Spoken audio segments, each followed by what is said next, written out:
Dr. Maya Patel studied the quantum readings with growing horror. As humanity's leading expert on alien psychology, she had been brought in to understand what Admiral Morrison was becoming. The data from her experiments painted a terrifying picture of consciousness scattered across multiple dimensions. He's not just seeing different timelines, she explained to the emergency council meeting. His mind exists in all of them simultaneously. Every possible version of reality is equally real to him now. He's experiencing the pain of humanity's destruction in thousands of different ways at once. President Kate Sullivan looked exhausted after days without sleep. The situation was spiraling beyond anyone's control. 12 alien worlds remained under threat from Morrison's ghost fleet, while the Galactic Council assembled the largest military force in recorded history. "Is there any way to communicate with him?" she asked. "We've tried everything," replied Commander Luke Hamilton, who had been assigned to lead Earth's diplomatic mission. But Morrison responds to every attempt at communication as if we're part of some alien plot. He sees conspiracy and betrayal in every gesture of peace. Meanwhile, in the quantum realm, Morrison's consciousness drifted between realities like a ghost haunting his own memories. He could see his childhood home on Earth, but also the ashes it would become in timeline after timeline. He watched his daughter grow up happy and safe, but also saw her crying over his grave in futures, where humanity lost everything. "They're planning something," he whispered to the empty air around him. "I can see it happening in 97 different timelines. They pretend to want peace, but they're building weapons designed to kill every human in the galaxy." Captain Roy Davis tried once again to reach his old friend and commanding officer. "Jake," he called across the quantum communication network. "The crew is barely human anymore. Some of them have started forgetting how to breathe. We need to end this before we all fade away completely." Morrison's voice came back distorted and strange. "Roy, you're in timeline Delta 77, where the Vorthans deploy biological weapons against Earth's colonies. Can you see the children dying in the medical stations? Can you hear their mothers screaming?" "Jake, that's not happening," Roy pleaded.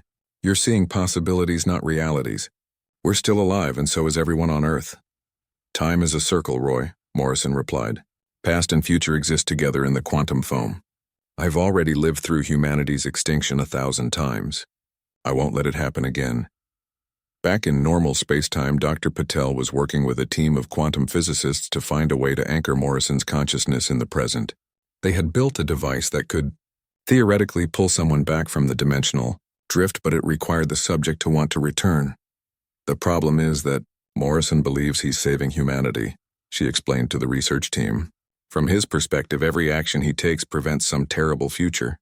We can't convince him to stop because he's literally watching humanity die over and over again." Elena Rodriguez fought to maintain her humanity aboard Morrison's flagship. She could feel herself fading more each day as the quantum transformation claimed her piece by piece. But she had managed to establish contact with Lisa Hayes using an old communication frequency that Morrison hadn't blocked. "Lisa," she whispered into her communicator, "the crew is disappearing. Yesterday we had 500 people aboard this ship. Today I can only find 300. The others aren't dead, they just don't exist anymore." Lisa's voice came back urgent with worry. "Elena, can you get closer to Morrison? Can you try to remind him who he used to be?" "I've tried," Elena replied, "but he doesn't recognize any of us anymore. When he looks at me, he sees a Zilithian spy or a Thrakari assassin or some other threat from the timelines in his head. The Jake Morrison we knew is gone." The situation reached a breaking point when the Galactic Council launched a desperate assault, using weapons designed to disrupt quantum fields.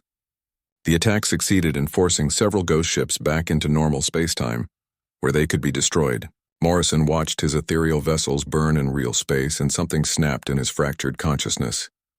"They're killing my people," he screamed across every dimension at once. "In timeline after timeline, they murder my crews and dance on the ashes of Earth."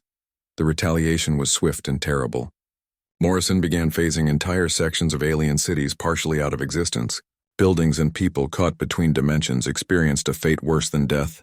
They existed in limbo, unable to live or die, trapped forever in the space between realities. President Sullivan received the horrific reports with growing despair. "He's not just threatening to destroy them anymore," she said.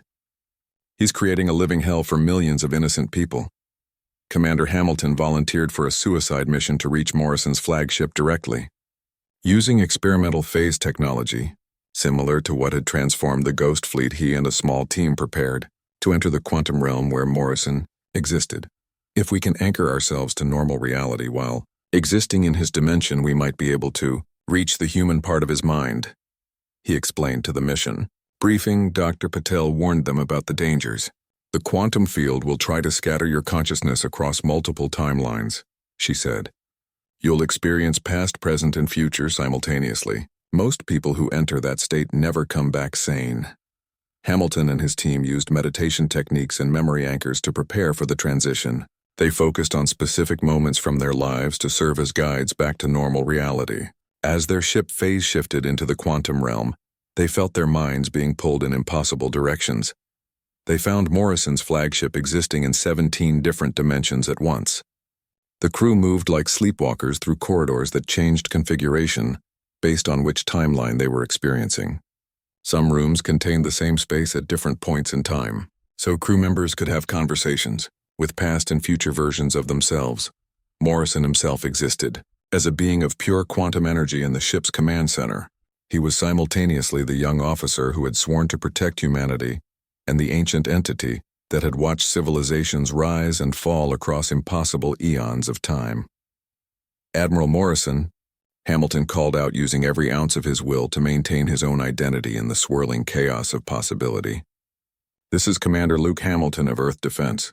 I need to speak with you about ending this conflict. Morrison's attention focused on Hamilton with the weight of 1,000 burning stars. Commander Hamilton, Timeline Echo 779, he said. You died at the Battle of Centauri Station, when the Nexus Collective used quantum torpedoes against the human fleet. Why are you here? That battle never happened, Jake, Hamilton said, using Morrison's first name to try to reach something human inside the quantum entity. You're seeing possibilities, not actualities. The present timeline still has hope for peace. Peace, Morrison laughed, and the sound echoed across dimensions. I've seen every possible peace in the quantum foam. They all end with humanity extinct. The only future where we survive is the one where the galaxy fears us too much to attack. Hamilton played his final card. What about your daughter, Jake? What about Sarah Morrison, who's still alive on Earth waiting for her father to come home? For just a moment, Morrison's quantum form solidified into something almost human. Sarah, he whispered. She's 7 years old and she draws pictures of spaceships. She wants to be an explorer like her daddy. She's still alive, Jake, Hamilton pressed. She's still drawing pictures and waiting for you. But if this war continues, she'll grow up in a galaxy that hates humanity because of what you've done. Morrison's form began to flicker between human and quantum entity. The battle for his soul was being fought across multiple dimensions as he struggled to remember who he had been before the transformation claimed him. The future of two species hung in the balance of one man's fight to remain human in a realm beyond human understanding. President Kate Sullivan sat in the emergency meeting room, deep beneath the Earth's capital city. The walls were lined with screens showing news feeds from across the galaxy. Every channel was broadcasting the same terrifying story. Humanity's ghost fleet had revealed itself and the galaxy was preparing for war. Madam President, said General Knox Williams as he entered the room with a stack of urgent reports. The Galactic Council is demanding that we recall our phantom ships immediately. They're threatening military action if we don't comply within 24 hours. Kate rubbed her tired eyes. She had been awake for 36 hours trying to make sense of a situation that seemed impossible. How can we recall ships that we don't control, General? How can we stop something that we didn't start? On the main screen, Admiral Jake Morrison's translucent form was addressing the galaxy from his ghost flagship. His voice carried across every communication channel as he spoke to species that had never heard him before. I am Admiral Morrison of the Human Defense Fleet, he said. For too long, the alien species of this galaxy have plotted against humanity. They have held secret meetings to contain our growth and limit our freedom. No more. Commander Alex Turner was leading the largest fleet the Galactic Council had ever assembled. His ships were equipped with experimental sensors designed to track the Ghost Fleet's quantum signatures. He had convinced the Council that overwhelming force was the only way to deal with the human threat. All ships report ready, sir, his communications officer announced. We have 300 vessels from 12 different species. Whatever these ghosts are, we have them outnumbered. Turner nodded grimly. He had studied every report about the phantom attacks. The ghost ship seemed to appear from nowhere and disappear just as quickly. But now they were visible and vulnerable. "Begin the attack," he ordered. The Council fleet opened fire with everything they had. Plasma beams and particle weapons lit up space like deadly fireworks. For a moment it looked like the attack was working. Several ghost ships flickered and seemed to take damage from the energy barrage. Then Morrison's voice echoed across the battlefield. "You still don't understand what we've become." The ghost ships began to phase partially into solid matter. Council weapons that should have destroyed them instead passed harmlessly through their hulls. The phantom vessels returned fire with weapons that seemed to bend the laws of physics. Energy beams that curved around shields and found weak points in armor. Missiles that phased through hull plating and exploded inside enemy ships. Turner watched in horror as his fleet was torn apart by enemies that could barely be seen. "All ships retreat," he ordered, but it was too late. The Ghost Fleet had them surrounded and there was nowhere to run. Back on Earth, Kate Sullivan was receiving reports from her intelligence services. Chief Engineer Ben Foster had been working with the few scientists who knew about the original Phantom project. "Madam President," he said over a secure video link, "we've analyzed the Ghost Fleet's quantum signatures. The phase technology is unstable. Morrison's ships are slowly fading from existence itself." "How long do they have?" Kate asked. "Maybe 6 months," Ben replied. "Maybe less. The problem is that Morrison knows this. He's trying to complete his mission before the fleet disappears forever, and his definition of that mission keeps expanding." On the screens around the room, news feeds showed the aftermath of Turner's failed attack. Alien ships drifted in space as burning wreckage. Survivors spoke in terrified whispers about weapons that struck from dimensions they couldn't see or understand. The few Council ships that escaped carried tales that would spread fear throughout the galaxy. Morrison appeared on every communication channel again. His form was even more translucent than before, and seemed to shift between different versions of himself. "This was a warning," he announced. "We know about your plans to eliminate humanity. We know about your secret weapons and your hidden fleets. We are watching from places you cannot reach." Kate turned to General Williams. "Can we contact Morrison directly?" she asked. "We've been trying, Madam President," he replied. "But he exists in too many dimensions at once. It's like trying to have a conversation with someone who is living in the past, present, and future all at the same time." Meanwhile, in the quantum realm between dimensions, Morrison's consciousness drifted through possibility and memory.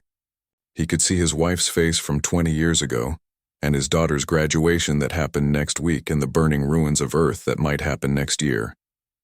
All of it was equally real to him now. Captain Roy Davis tried to hold on to his humanity aboard one of the ghost ships. His crew had begun to forget their names and faces. Some of them no longer cast reflections in mirrors. Others had started speaking in languages that didn't exist in normal space-time. "Admiral," he called out to Morrison across their quantum communication link. "The crew is asking about their families. They want to know if they'll ever see home again." Morrison's voice came back distorted by dimensional interference. "Home is what we're fighting to protect, Roy. But we may have to become monsters to keep it safe." Elena Rodriguez was still serving as communications officer on Morrison's flagship. She had retained more of her humanity than most of the crew, by constantly reciting the names and faces of everyone she had ever loved. But even she was starting to fade. She intercepted a transmission from Lisa Hayes, who was trying desperately to reach the Ghost Fleet. Elena knew that Morrison would not allow normal humans aboard his ships anymore, but she also knew that someone had to bridge the gap between the living and the fading. "Lisa," she whispered into her communicator. "It's Elena Rodriguez from the Morrison flagship. If you're receiving this, then you need to know the truth about what's happening." Lisa's voice came back clear and urgent. "Elena, thank God.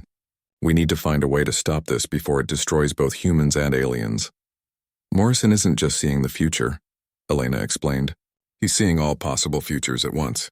In his mind, he's already fought and lost 1,000 wars against the alien species. He's watching Earth burn over and over again in timelines that might never happen. So he's trying to prevent futures that may not even be real," Lisa said. "He's convinced they're all real," Elena replied. "And maybe from his perspective they are. But Lisa, the transformation is accelerating. In a few more weeks we'll all be gone. Morrison is trying to scare the galaxy into leaving humanity alone permanently before the Ghost Fleet fades away." The conversation was interrupted by proximity alarms throughout the fleet. Morrison's voice echoed through every ship at once. 12 major alien worlds are now under our protection," he announced. Any hostile action against human space will result in immediate retaliation against these population centers. Lisa felt sick as she realized what Morrison had done. The Ghost Fleet was now holding entire alien civilizations hostage. Billions of innocent lives hung in the balance of a war that might never have happened if left alone. "Elena," she called urgently, "you have to help me reach Morrison. This has gone too far." But Elena's voice was already fading as the transformation claimed more of her humanity. "I'm sorry, Lisa," she whispered. "I don't think any of us can reach Jake Morrison anymore. He's become something beyond human understanding." The Ghost Fleet settled into orbit around 12 alien worlds like deadly guardians made of starlight and shadow. The galaxy held its breath, waiting to see if humanity's phantoms would carry out their terrible threats. In the space between dimensions, Morrison watched 1,000 possible tomorrows and prepared for wars that existed only in his fractured mind. The abandoned mining facility sat in darkness on the far side of Kepler Prime. Lisa Hayes made her way through the empty corridors using only a small hand light to guide her way. The air was cold and stale with the smell of old machinery and rust. Her footsteps echoed in the silence as she followed the coordinates from the mysterious message. She found Dr. Sam Carter, waiting in what used to be the main control room. He looked older than she remembered, with gray streaks in his brown hair and deep lines around his eyes. 3 years ago, he had been humanity's leading expert on quantum physics and space-time manipulation. Then he had vanished along with Admiral Morrison and the experimental fleet. "Hello, Lisa," he said quietly. "I was hoping they would send you." Lisa kept her hand near her weapon but did not draw it. "Sam Carter," she said. "You're supposed to be dead." Sam smiled, but there was no happiness in it. "Dead might be a better word for what we are now," he said. "But we need to talk before it's too late." He led her to a large window that looked out into space. At first, Lisa saw nothing but stars and darkness. Then Sam activated a device on his belt and the view changed. Suddenly, the space around Kepler Prime was filled with ships, hundreds of them floating in formation like ghosts in the void. They were barely visible, even with Sam's device making them easier to see. "The Morrison fleet," Sam said, "still following orders after 3 years. Lisa stared at the ships in amazement and horror. They looked like human vessels, but wrong somehow. Their edges seemed to blur and shift as if they were not quite solid. Light seemed to pass through parts of them while other sections looked normal. "What happened to you out there?" she asked. Sam's expression grew distant as he remembered. "We found something in the galactic core," he said. "Ruins of a civilization that existed before any of the current species evolved. They had learned to exist between dimensions, to phase in and out of normal reality at will." He showed Lisa a small device that looked like it was made of crystal and metal fused together. "This is their technology," he said. "We tried to study it and understand it. Jake thought it could give humanity an advantage in the coming conflicts with the alien species." "What coming conflicts?" Lisa asked, though she was starting to understand. "You know as well as I do that the Galactic Council was planning to limit human expansion," Sam said. "They see us as too aggressive and unpredictable. There were secret meetings about containing humanity within our current borders. Some species wanted to go further than that. Lisa had heard rumors about such meetings but had never seen proof. So Morrison decided to do something about it," she said. "The technology changed us," Sam continued. "It was supposed to just make our ships harder to detect. Instead, it began shifting us into a quantum state between dimensions. We could see an attack from places that don't quite exist in normal space and time." He gestured toward the Ghost Fleet outside. "Look at them, Lisa, really look." Lisa focused on the nearest ship and gasped. Through the viewing device, she could see crew members moving around inside the vessel, but they looked translucent, like they were made of fog and starlight. Some were more solid than others, but even the most visible ones seemed to flicker in and out of existence. "Jake held the fleet together through sheer willpower," Sam explained. "But the transformation is progressive. We're slowly losing our connection to normal reality. Some of the crew have already forgotten their names and faces. In a few more months, we'll fade away completely." "Then why are you attacking alien installations?" Lisa asked. Sam's face hardened. "Because Jake can see the future now. Multiple timelines spread out before him like a map. In every timeline where humanity trusts the aliens, we end up extinct or enslaved. The only futures where we survive are the ones where the galaxy fears us enough to leave us alone." Lisa felt sick to her stomach. "So you're starting a war to prevent a war." "We're sending a message," Sam corrected. Every target we've hit has been chosen carefully. Military installations that were gathering intelligence on human space. Research facilities working on weapons designed to counter human technology. Trading posts that were funding anti-human political movements. The pieces were falling into place in Lisa's mind. The attacks aren't random, she said. You're systematically removing threats to humanity. Jake calls it preventive defense, Sam said. Strike first before they can organize against us. Show them that humanity has teeth they never knew about. Lisa looked out at the ghost fleet again. The ships were beautiful and terrifying at the same time. What about the crews, she asked. Are they willing participants in this? Sam's expression grew sad. Most of them don't have enough humanity left to make that choice, he said. Jake's will dominates the fleet now. He's becoming something more than human but also less than human at the same time. And you? Lisa asked. Why are you still mostly human? I've been fighting the transformation, Sam said. Holding on to my memories and personality through meditation and sheer stubborn refusal to let go. But it's getting harder. Soon I'll fade like the others. Lisa made a decision. I need to talk to Morrison. Sam shook his head. Jake doesn't communicate with normal humans anymore. He exists in too many dimensions at once, but I can show you what he sees. He handed Lisa another crystal device. Put this on your forehead, he said. It will let you see through quantum eyes for a few moments. Lisa hesitated, then pressed the device to her skin. The world exploded into infinite possibility. She could see the present moment, but also thousands of potential futures branching out like the limbs of a vast tree. In some futures, Earth burned under alien weapons. In others, humans were kept as slaves or pets. In a few, humans and aliens lived in peace, but those timelines seemed fragile and unlikely. Now you see what drives him, Sam said as Lisa removed the device with shaking hands. Before Lisa could respond, alarms began blaring throughout the facility. Sam's communication device crackled to life with urgent messages from the Ghost Fleet. They've found us, he said. Galactic Council ships are approaching. Lisa looked out the window and saw normal space filled with alien warships. They had somehow tracked the Ghost Fleet to this location. What happens now, she asked. Sam smiled grimly.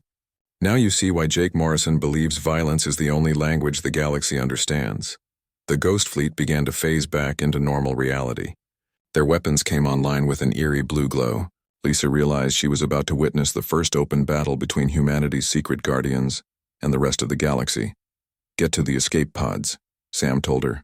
This is going to be messier than our previous attacks. Lisa ran for the escape pods but stopped at the door.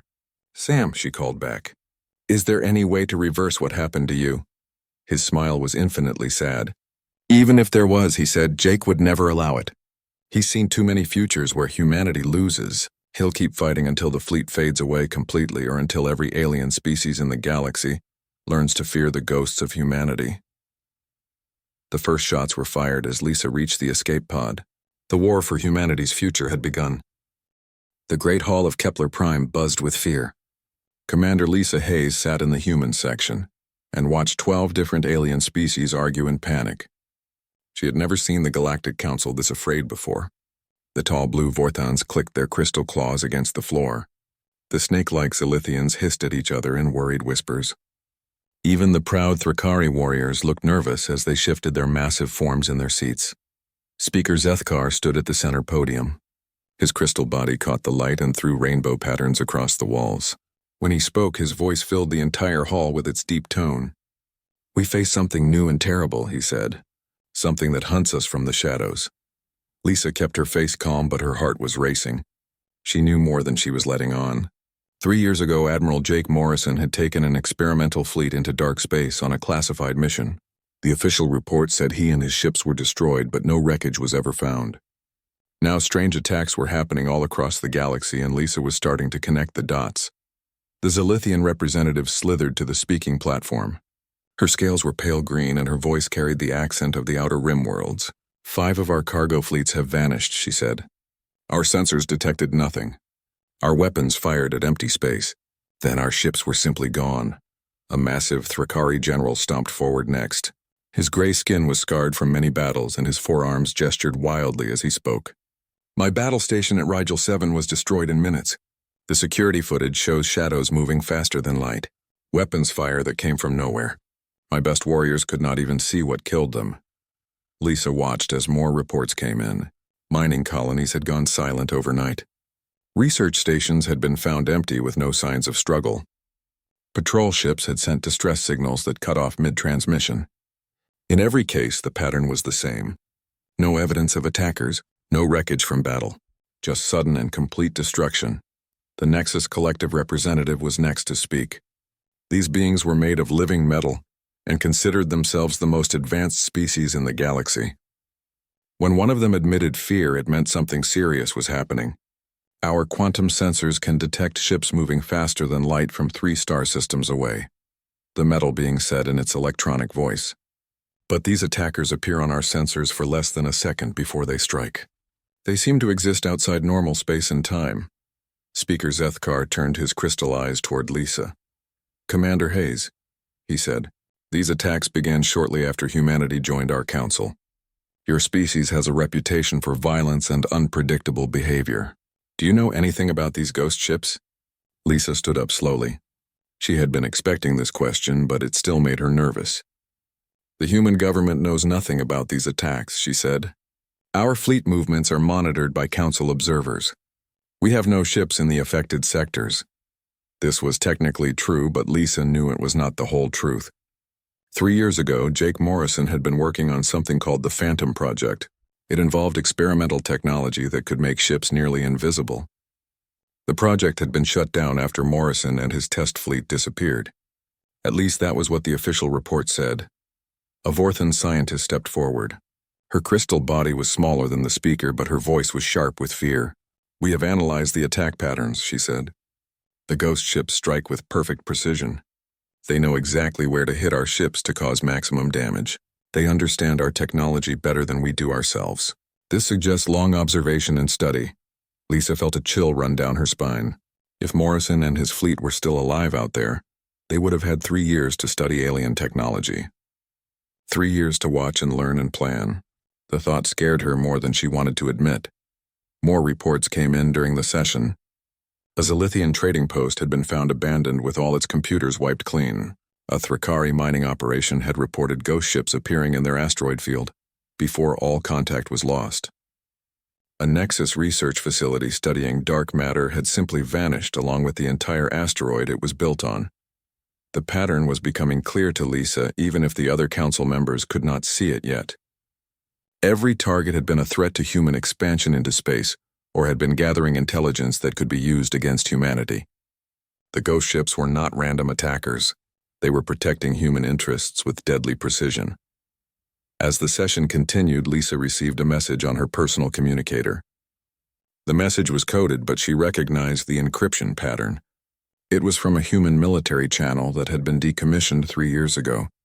The same channel that Admiral Jake Morrison used to use for his most secret communications. The message contained only a set of coordinates and a timestamp. Midnight Kepler Prime Standard Time. The coordinates pointed to an abandoned mining facility on the dark side of the planet. Lisa memorized the information and deleted the message. Speaker Zethkar was calling for a vote on emergency military action against the unknown attackers. The other species were scared enough to agree to almost anything. Lisa voted with them, but her mind was elsewhere. If Jake Morrison was still alive and if he was behind these attacks, then humanity was in more danger than anyone realized. The vote passed with only humanity abstaining. A joint fleet would be assembled to hunt down the ghost ships. Lisa knew this was probably exactly what Morrison wanted. He was drawing the alien fleets away from Earth and into a trap they could not see coming. As the session ended, Lisa looked around the Great Hall one more time. Tomorrow there might be war between humanity and the rest of the galaxy. Tonight she would learn the truth about what really happened to Admiral Morrison and his experimental fleet. She just hoped she would live long enough to do something about it. The clock on the wall showed 11:30. Lisa had 30 minutes to reach the coordinates and discover why humanity's ghost fleets now stalked the galaxy. Elena Rodriguez made the hardest decision of her life as she watched reality tear itself apart around Morrison's flagship.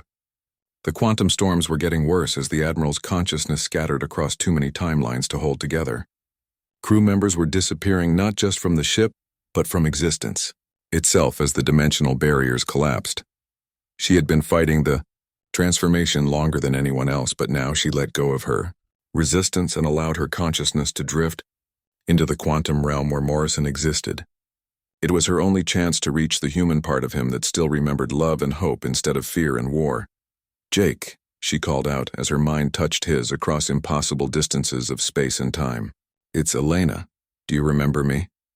Morrison's quantum form turned toward her voice. For a moment he saw her as she really was instead of as some alien threat from his fractured timelines. "Elena Rodriguez," he said, with something approaching his old voice. "Communications officer from the USS Defiant. You made the best coffee in the fleet." "That's right," she said gently. "And do you remember why we joined the Navy, Jake? Do you remember what we swore to protect?" Images flickered through Morrison's consciousness. His wedding day when he promised to keep his family safe. His daughter's first steps. The oath he took when he received his commission to defend humanity and uphold the principles of peace and justice. "I remember," he whispered.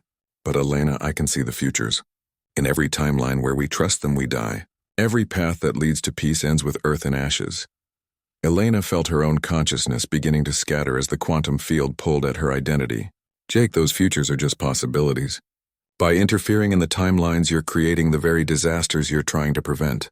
Your actions are making those dark futures more likely, not less. Likely, Captain Steve Parker had been commanding one of the ghost ships in Morrison's fleet, but unlike many of the crew he had, found ways to resist the transformation. He used memories of his wife and children as anchors to keep himself human. Now he made contact with the rebellion that was growing within the Phantom fleet.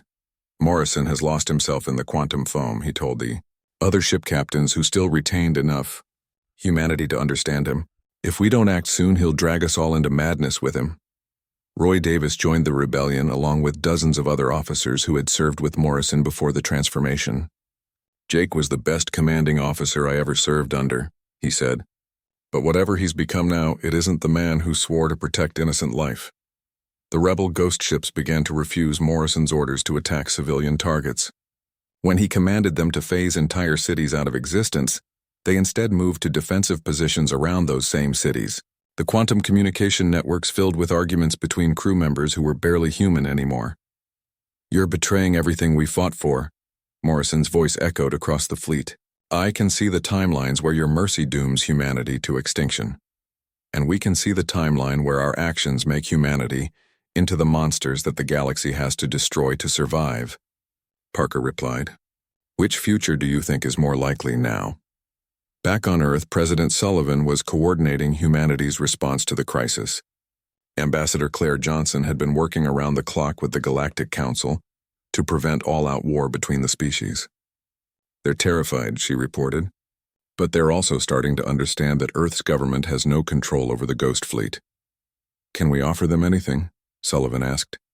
"Any gesture that might prevent them from attacking our colonies while we try to resolve this."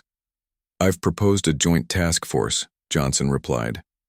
"Human and alien scientists working together to find a way to communicate with Morrison and end this peacefully. It's a long shot, but some of the council members are willing to try." The breakthrough came when Dr. Maya Patel discovered that Elena Rodriguez had successfully made contact with Morrison's human consciousness. Using quantum communication devices, they were able to establish a temporary bridge between normal space-time and the dimensional realm where the Ghost Fleet existed. "Morrison," Lisa Hayes called across the quantum link. "This is Commander Hayes. I'm speaking for President Sullivan and the people of Earth. We need you to stand down, Admiral." Morrison's voice came back confused and fragmented. "Lisa, you're in timeline Beta 47 where the Vorthans have replaced you with a synthetic duplicate designed to lower humanity's defenses.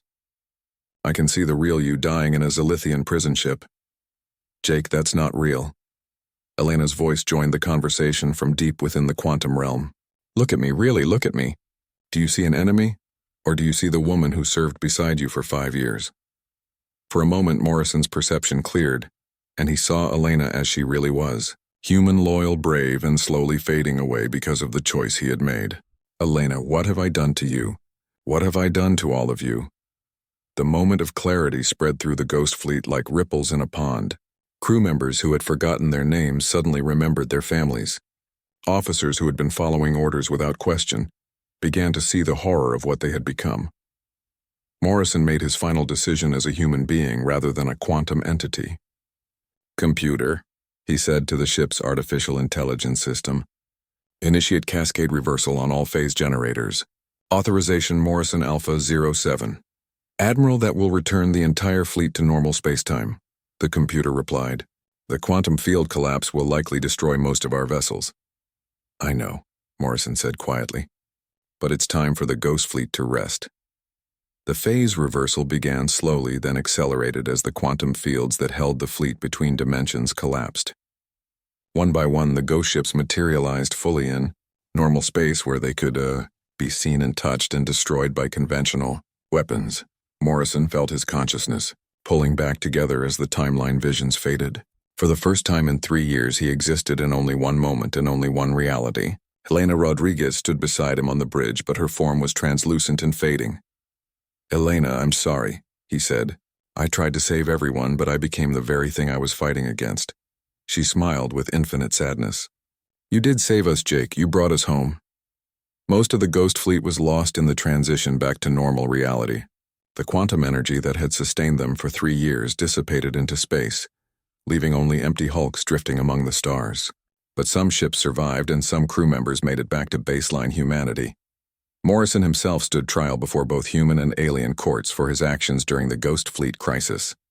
He was found guilty of war crimes but sentenced to life imprisonment rather than execution in recognition of his mental state during the quantum transformation. The galaxy slowly healed from the terror of the Phantom War.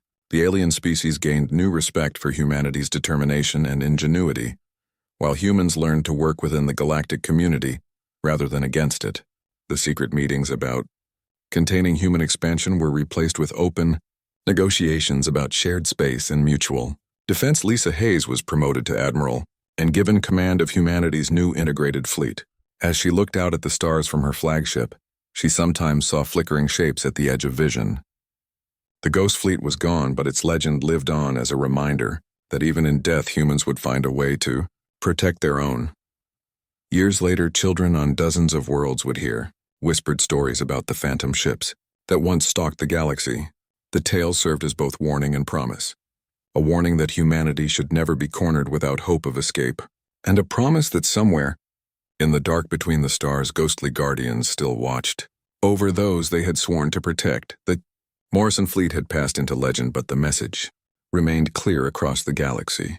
Never push humanity too far, because even death would not stop them from fighting back.